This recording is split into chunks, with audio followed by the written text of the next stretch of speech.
Bawat TechVoc graduate, world class. Yan po ang tatak TESDA. Ikaw ba ay isa sa kanila? Ikwento mo naman sa amin ang iyong storya. Ako si Jetson Mabalot. Isa ako sa kabataan na bigyan ng pagkakataon ng TESDA para hubugin ang aking kinabukasan. Galing ako sa isang ordinaryong pamilya. Pangarap ko talagang makatapos ng pag-aaral at makatulong sa aking mga magulang. Ang aking ina ay isang domestic helper sa Hong Kong at ang aking ama naman ay isang gwardiya sa isang subdivision. Tatlo kaming magkakapatid na pinapag-aral ng aking mga magulang. Ayos na sana ang takbo ng lahat.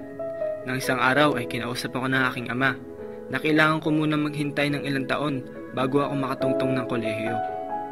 Kailangan pa kasing hintayin na makagraduate ang aking kuya na nasa college din. Nung panahon kasi ngayon ay nasadlak ang aming pamilya sa problemang pinansyal. Muntik nang gumuho aking pangarap ng mga panahong iyon.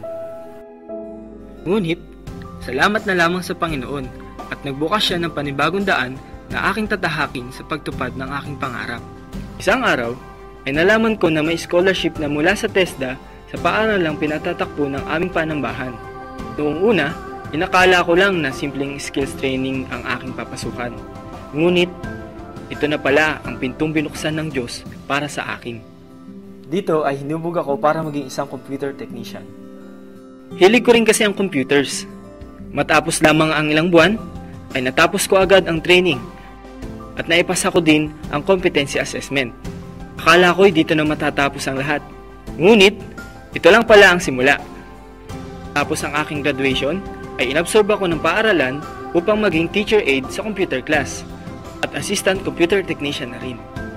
Naging malaking tulong ang training na nakuha ko sa TESDA at dahil na rin sa pagtsatsaga ako sa trabaho, ay tinulungan ako ng admin ng UCA College of Asia na makapag-enroll sa TM1 para ako ay maging isang certified trainer na rin ng TESDA.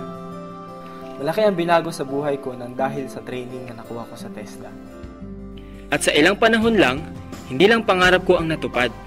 Isa na rin akong instrumento ng Panginoon upang tuparin ang pangarap ng ibang kabataan. Ako si Jetson Mabalot. Tatak TESDA.